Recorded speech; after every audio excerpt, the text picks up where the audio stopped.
Bonjour les amis et bienvenue dans cette vidéo débrief de la victoire de l'Olympique Lyonnais face à Chassieux-Dessines, club de Division 3 en match de préparation. Premier match de préparation de cet été, victoire très facile, 7-0. Bon, évidemment dans un match comme ça, c'est pas vraiment le score qui nous intéresse, même si évidemment on est content de voir des buts. On est content aussi de ne pas prendre de buts, ce qui est quand même notre gros défaut de la saison passée. Et surtout, c'est de découvrir les nouveaux joueurs et notamment les recrues assez dispendieuses pour certaines et les jeunes de l'académie. De se dire, tiens, est-ce que parmi ces jeunes-là, il y en a certains qui peuvent peut-être apporter quelque chose en équipe 1. Alors, on va commencer par quelques éléments accessoires au match. Déjà, la formule qui est un peu étonnante. Il a été annoncé qu'on allait jouer en 3 fois 30 minutes avec une pause de 2 minutes à la fin de chaque période. Alors ça a été ça, mais à l'intérieur de chaque période de 30 minutes, il y a eu changement total de l'équipe au bout de 15 minutes. Donc en fait, on s'est retrouvé avec 6 séquences de 15 minutes, format un petit peu bizarre, mais qui a été expliqué par Pierre Sage, car il voulait maintenir un niveau d'intensité sur l'ensemble du match, ce qui d'une certaine manière était très désavantageux pour l'adversaire, puisque il n'y avait pas vraiment de mi-temps, puisque 2 minutes de pause entre les 3 périodes. Évidemment, la profondeur de banc de l'OL n'a rien à voir avec celle de l'équipe adverse. Et en plus, le comble des choses, le gardien s'est retrouvé 2 fois du côté où il avait le soleil dans le visage, donc vraiment ça aurait été miraculeux pour cette équipe de Chassieux-Dessines de ne pas prendre une rouste. Ils ont pris cette rouste. Alors on va parler aussi de quelques petits trucs autour du match, notamment avec la présence de Laurent Prudhomme, le président du club, David Friot, notre directeur sportif. Petit clin d'œil aussi avec Alexandre Lacazette qui sur Instagram a posté une photo, vous le voyez, avec le match de l'OL sur un ordinateur et la mention de Ryan Cherki. Petite chose aussi autour du match et qui, je dirais, quand même, on commence vraiment à se demander ce qui se passe avec ce joueur. Mohamed El Arouche, qui n'était pas du tout dans le groupe. Une fois de plus, j'ai regardé sur l'OL Play des vidéos des entraînements, donc je ne l'ai vu ni avec les pros ni même avec la réserve, ce qui est quand même très étonnant.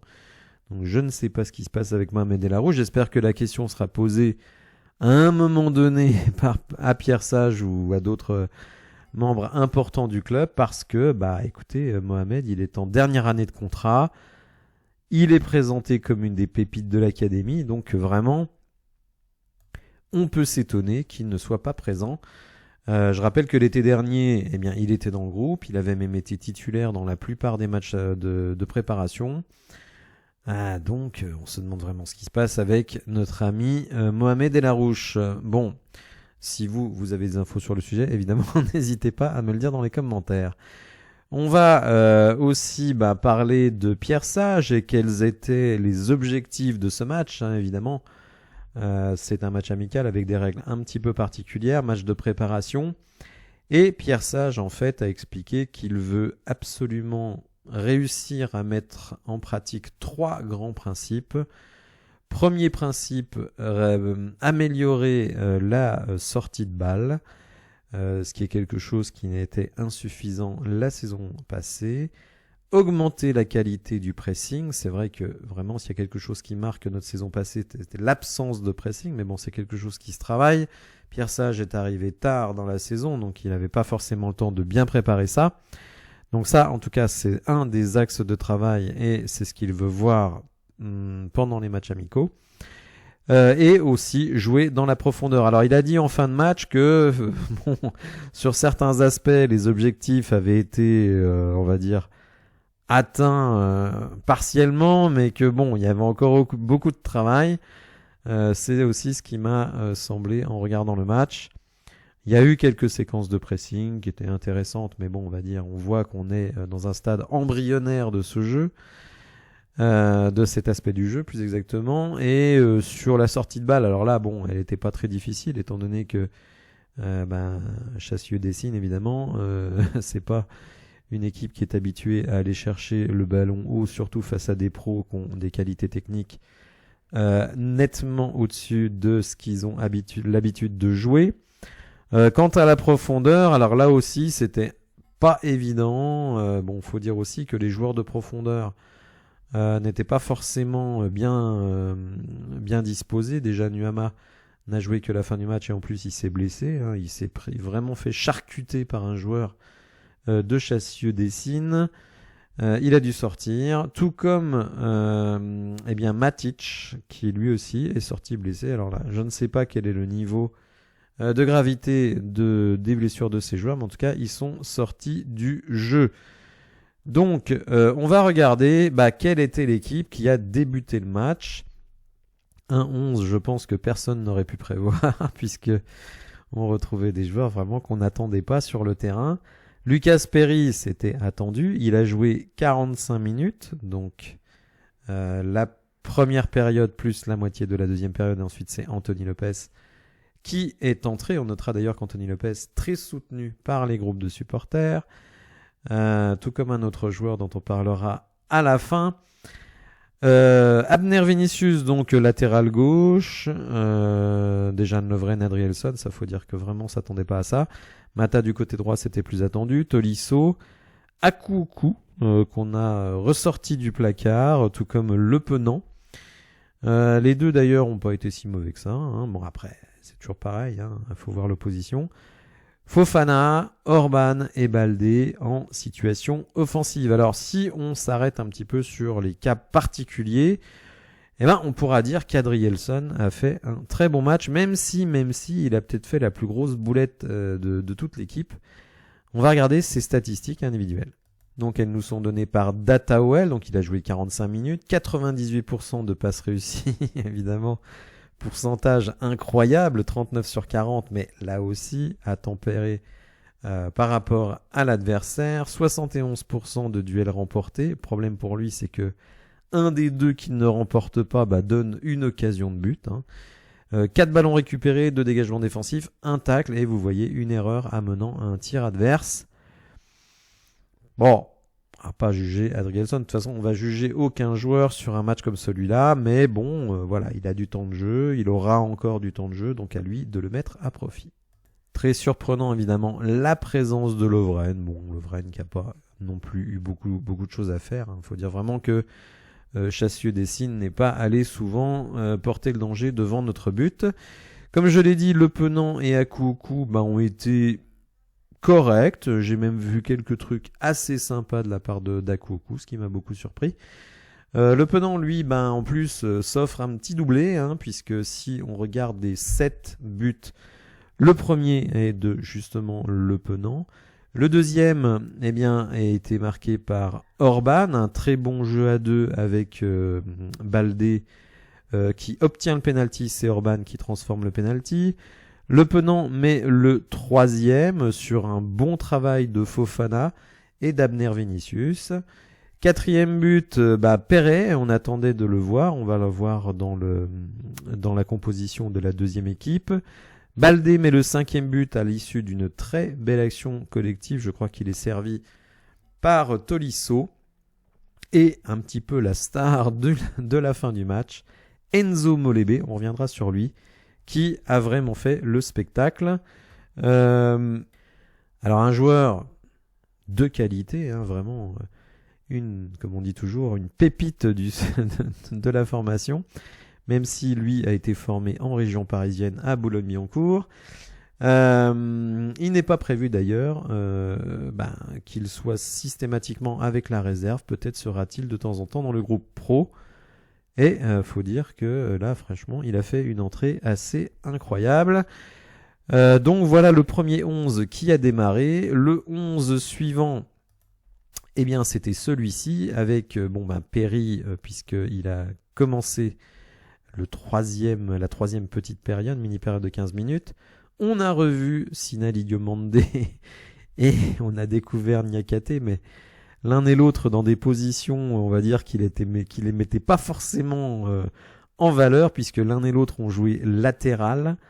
Donc Diomandé latéral droit, Niakate latéral gauche. Alors, il a été interrogé à la fin du match, Niakate, en disant que lui, il avait commencé à Valenciennes en jouant latéral, que ça lui posait pas de problème, qu'il pouvait jouer donc défenseur central ou latéral, qu'il ferait ce que demande le coach et pour aider l'équipe. Mais dans l'interview de Pierre Sage a bien précisé que si Niakate a joué latéral dans ce match précis, eh bien c'est parce qu'il n'y avait tout simplement pas de rotation et que son avenir à l'Olympique Lyonnais était en défense centrale. Et cela vaut mieux parce que je n'ai pas été du tout convaincu par Niakate en latéral, entre ses centres derrière le but et, il faut le dire, une certaine lenteur.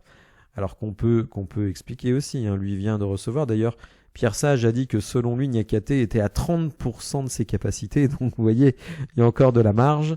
Il est revenu assez tard à l'entraînement, hein, puisqu'il a joué avec la sélection. Donc on ne va pas lui aussi le juger trop rapidement, bien entendu.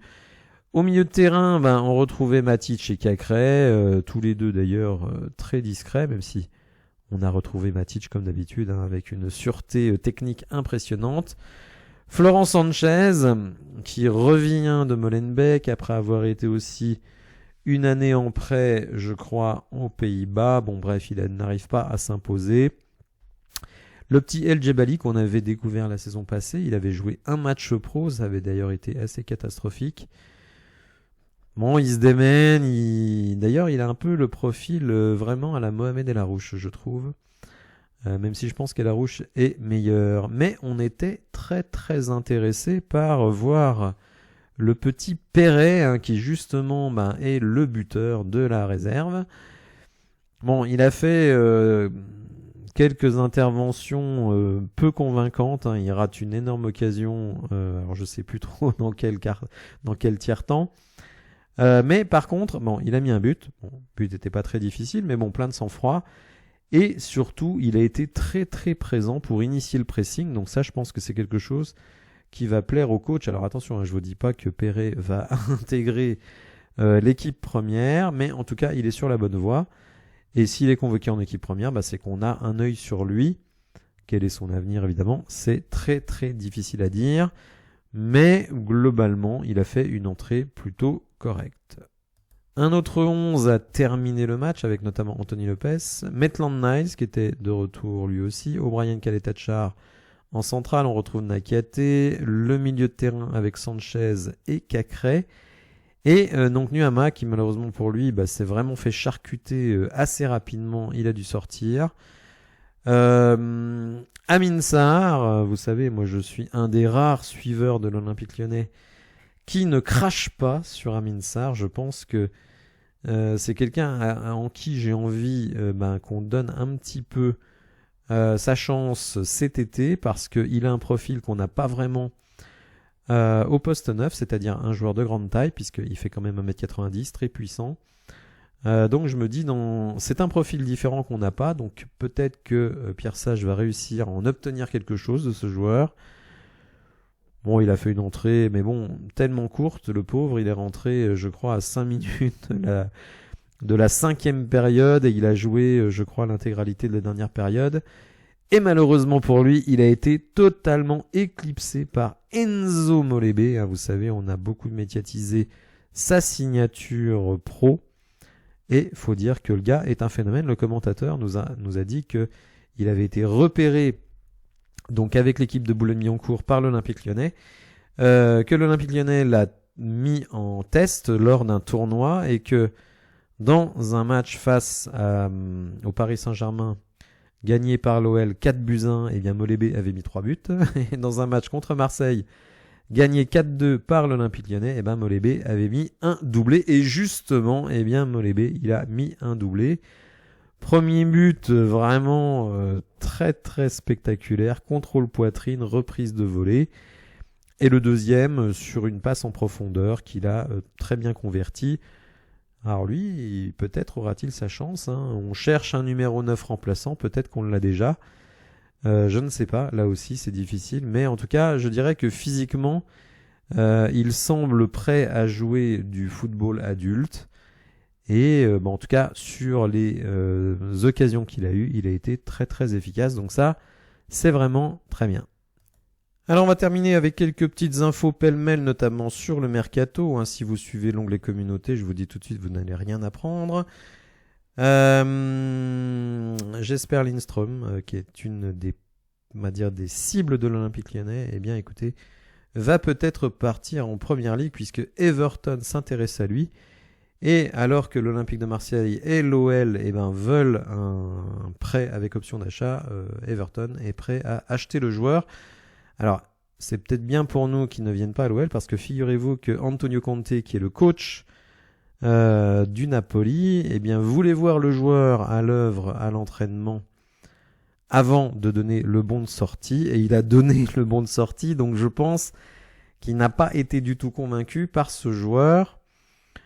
Sachant quand même que il y aura peut-être le départ de Osimhen. Visiblement, Kvara, lui, va rester, donc il n'avait sans doute pas envie de voir un bon milieu offensif droit partir. Donc s'il laisse partir Lindström, à mon avis, on ne doit pas être déçu de ne pas avoir ce joueur. Moïse Bombito, donc le défenseur central canadien, une sorte de sosie en termes athlétiques de Jake O'Brien, c'est-à-dire très grand, très puissant, mais très rapide. Négocie avec Eagle Football, donc avec John Textor, pour rentrer un petit peu dans la famille Eagle. Est-ce que c'est vraiment une famille? Ça, c'est autre chose. Un petit peu comme Thiago Almada, à la grande différence que lui, Bombito, il ne veut pas entendre parler de Botafogo. Vous savez que Almada et Luis Enrique, qui a été acheté au Betis, donc joue à Botafogo avant de rejoindre l'Olympique Lyonnais. Lui, Bombito, n'a pas du tout envie d'aller au Brésil, donc s'il négocie avec Eagle, c'est certainement pas pour aller à Molenbeek, ce n'est pas pour aller à Crystal Palace, club dans lequel John Textor n'a aucun pouvoir, donc c'est bien pour venir à l'Olympique Lyonnais. Donc les tractations continuent. Qu'est-ce qui va en sortir? C'est difficile à dire. On continue avec un jeune talent. Je vais pas parler de pépite, faut peut-être pas exagérer. Donc Alejandro Gómez Rodríguez, donc 16 ans, vraiment. Très convoité par pas mal de clubs anglais et italiens d'ailleurs. Formé à Southampton et donc qui va signer à l'OL. Mais attention, ce n'est pas du tout pour être avec l'équipe 1, c'est pour être avec l'équipe réserve, puisque on considère à l'académie qu'on n'a pas ce profil de joueur. Moi je ne le connais pas évidemment, mais bon, en tout cas, on est allé le chercher parce qu'on n'avait pas mieux à la maison. Alors peut-être joue-t-il plutôt ailier, je ne sais pas, mais en tout cas, quand on voit Romain Perret, on se dit bon, il y a quand même du matos. En plus, on peut pas écarter le fait que Molébé puisse jouer avec la réserve, bien entendu. Alors la suite pour l'OL, écoutez, stage en Autriche, et donc prochain match vendredi à 17h30, vraiment un horaire très très étrange. Vendredi à 17h30, donc face à Tyrol. Si je me souviens bien, Tyrol, je vous avais mis le détail quand le programme a été annoncé. Il me semble quand même que c'est une équipe plutôt faible du championnat autrichien. Alors c'est peut-être un petit peu mieux que Chassieux-Dessines, mais c'est pas très très supérieur. On aura sans doute des infos d'ici là, notamment sur la manière dont va se dérouler le match. Ensuite, Saint-Pauli, qui est un promu de Bundesliga. Donc là, on monte quand même d'un petit step. Le Torino, le 31 juillet. Donc le Torino qui a fini 9e de Serie A la saison passée. L'Union Berlin qui a été rajouté au dernier moment. Et ensuite, on termine en apothéose avec un déplacement en Angleterre pour affronter Arsenal une semaine avant la reprise du championnat. Et ce match devrait quand même nous donner pas mal d'enseignements sur ce qu'on va voir cette saison. Voilà les amis, j'espère que vous avez apprécié la vidéo. Si c'est le cas, n'hésitez pas à la liker, à vous abonner à la chaîne. Et je vous dis à bientôt pour de nouvelles infos. Merci, au revoir.